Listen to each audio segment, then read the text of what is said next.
somebody else. You have to, only way you can right that wrong as a man is if you apologize or you do what you said. You know, the only way to right that wrong is to make a public apology. So I didn't think a public apology was warranted for somebody misquoting something someone else said. That just was my opinion, you know. So a lot of people didn't share that opinion.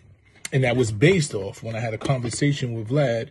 You know, he came to me and he said, I never seen the full clip. You know, I want to rectify the situation. I'm going to post, you know, a video. I'm going to post a statement saying that, you know, that we practice to be authentic and we report things accurately, and we posted something about the minister that wasn't accurate. And I'm going to take the statements down. He said, you know, I don't really feel like I want to apologize because people are trying to force me into apology. And, you know, right now I'm not a place to apologize because I feel like even though I'm taking this down and I don't want to misquote him, I feel like he said things during that interview and other interviews that, you know, were harmful and disrespectful to me as an individual. So I don't feel like I'm ready to apologize. And I said, I can respect that as a man if that's how you feel, but you just can't misquote him. That just was my position. So as things continued to go on with the situation, there's different information. Then he had a conversation with Royce 59 in which he told Royce that Mysonne told him he didn't have to apologize, which was not accurate. You know, it was definitely not accurate. What I told him, man, is it would be ideal if you made an apology, but I'm not going to force you into apology. But you have to take down that post, and you have to make sure that people know that those wasn't the minister's statements. So that's what happened. So he also told him something about giving me money, which was completely false. Over a 12-year friendship, Vlad has loaned me money. I probably was short for some shit happened to my car. Called Vlad. Yo, I'm in a situation. I need an extra such and such. I got you. Oh, yo, I need an extra such. Probably 2 times this happened in a 12-year relationship as a friendship because this is my friend. But that wasn't relayed in the comments. So all types of things got convoluted. And people just started to equate me siding, quote unquote, with Vlad because he gives me money and he's my friend. Of course he's my friend. You know, if somebody's my friend, I'm going to, especially if I know the things that they're saying about you, I haven't experienced. You know, for years, people talk about his website and all of those things. I get it. The blog shit, I've already told him I don't really like his website, you know, but that's neither here nor there. But there were certain things that they were saying that I didn't agree with. You know, I personally connected him with the NOI. And he's done interviews with them. He's had security with them. They've had a relationship. So when people say there was a preconceived hate for the minister, I don't agree that. I've never seen it. I've had conversation with him about the minister in which he told me that he wanted to interview him and he thought he was, you know, somebody was for the culture and things of that nature. I've never heard him say anything negative about the minister in my 12 years. Somebody might have a different experience, but I've never heard one. So that brings me to where we are now. So I had a conversation with Vlad, you know, after the Royce, prior to the Royce conversation, you know, and as I replayed the conversation and I listened to Lord Jamal and Godfrey's video that they posted up. And there was one thing that got me, you know, he said it to me too, and I wasn't even thinking about it. You know, he said that his business has not been affected. You know, he made a reference to Nick Cannon and said, you know, Nick apologized because his money was affected. People apologize for 2 reasons, because either they genuinely feel like they want to apologize or their money is affected. So listening to Lord Jamal saying, he said, well, we had the best month. VladTv has had the best month. And that right there was something that didn't sit well with me, you know. You know, when I stood by his decision, his own personal decision not to make an apology, I thought it was based on integrity, that nobody's going to force you into an apology. You know, you righted the wrong and nobody can force you into an apology. But now, after listening to, what he said to Lord Jamal and running back what he said to me, he is willing to make an apology if his money is affected. You understand what I'm saying? It means that if the people he worked for and he's doing business with decide, yeah, you need to make an apology because it's going to affect your bottom line. then he would make an apology. But the people who supported you, such as myself, Lord Jamal, Godfrey, people who you call friends, and we called you friends, and we willing to stand by you, you know, because I'm loyal to a fault. That's the person I am. If you're my friend, then I'm going to ride with you. That's just who I am. Win, lose, or draw, we're going to fight when we get home, but I'm going to ride with you. I'm going to call you out when you do some bullshit. I'm going to say it's wrong, but I'm going to ride with you long as I know that your intentions are genuine and they based on integrity. And that's why my hat says integrity over income. So when you start to say, well, my money's not affected, and VladTv has had the best month it's ever had, then I realized that we morally conflict, because I was standing by a man who was making a decision based on integrity. I was standing by a man who said he was willing to deal with whatever came with the backlash, you know. But I realized you just willing to lose us black people, us black friends you have, us black supporters, us black anybody, rather than lose the business. Because if the white man that you work with who was cutting your checks decided, yo, you got to make an apology, you would make that apology because it would affect your bottom line. So that means that you're willing to sacrifice black people.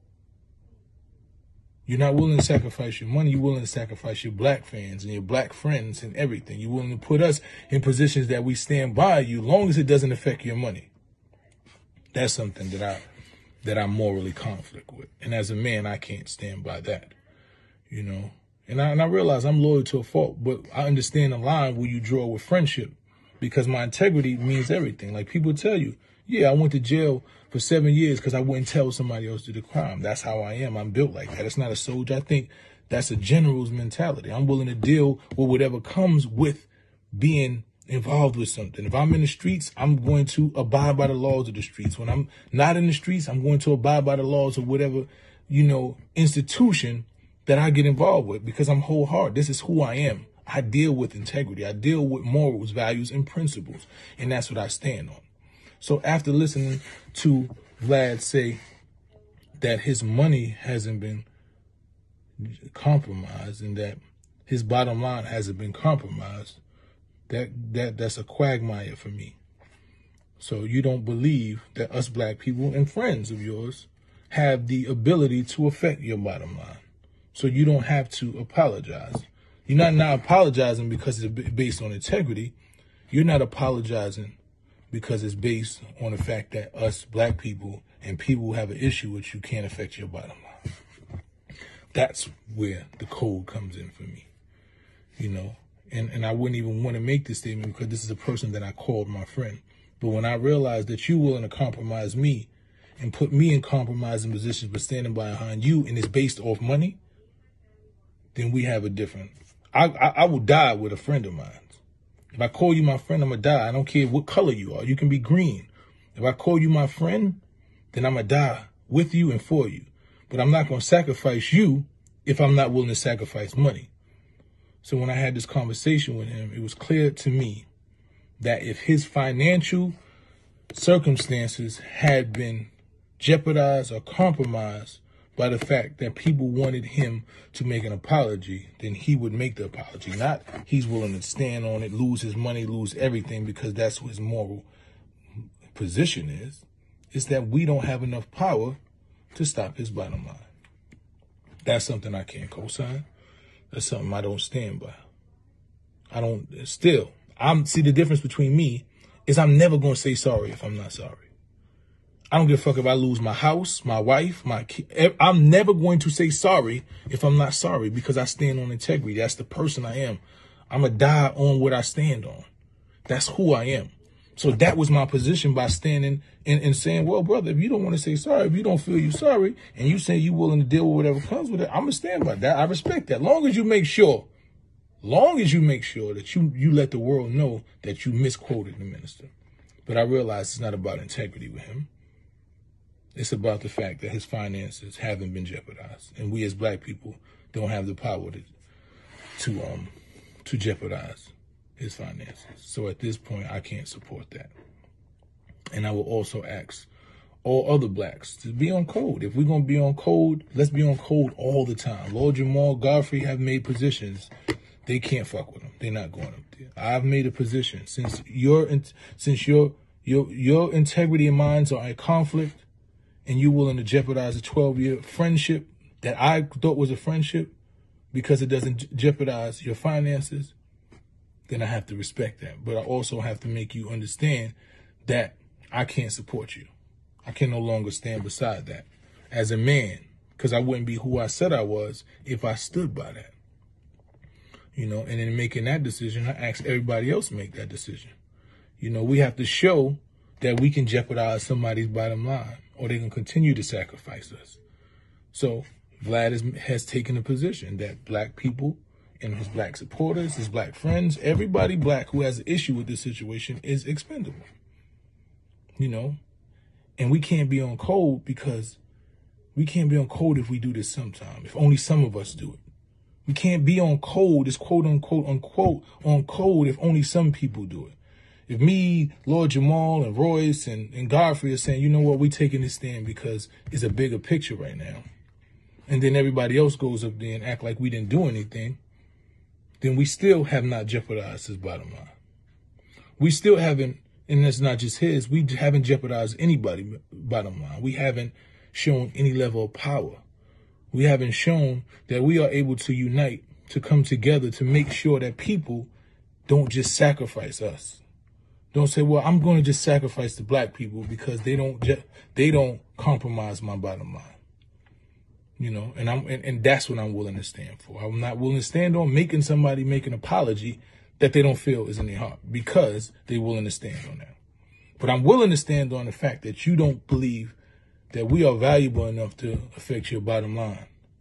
That our friendships, the things that we've done for you throughout our time, the people who supported you, the black people who have an issue with saying, you misquoted somebody and maybe you should apologize. Knowing that you would make that apology if some white man that was cutting a check said you need to make that apology, but you won't make it you won't make that apology from a suggestion of friends that had your back and was willing to put their life on the line for you and took scrutiny from even standing by your side. That's something I can't respect as a man, because what friendship is to me is something that's real. And that's why I was standing with you, because I thought you was willing to deal with that. You had that, you had that position based on integrity, but it wasn't based on integrity. So at this point, I can't stand with that. And I don't want to stand by anybody who will stand with that, because it's not what I represent. It's integrity over income. Now, also about being on code, me and Royce had this conversation. A lot of people are confused. Why are you bringing Eminem into this? You just trying to deflect for Vlad. I wasn't deflecting. I thought everything that Royce said was 100% accurate. He didn't say anything that was wrong. He said a bunch of things that was right. Only thing that we just conflicted was, you need an apology. I don't require an apology. I just need you to fix the wrong. So that was our only conflict. And we also conflicted as a black man, when you hear something come from somebody who you deem as an enemy, even though I deem him as a friend, if you hear something come from a third party that doesn't positively reflect me, don't bring it to the internet before you bring it to me, especially when you have my phone number, because that's being on code also. Being on code is saying somebody says something negative about a brother that I know is a stand-up brother, and it reflects him in a negative light. So I'm not going to put that on the internet. What I'm going to do is call that brother and say, hey, this brother said this. And even if I'm still going to put it out, I'm going to give you the benefit of a call first. I'm going to communicate with you, because we want us to be shining. We want us to be connected. We want us to be on code, as you said, on code. We want to be on the same exact page. So I would expect a brother who is telling me about the code to follow that code.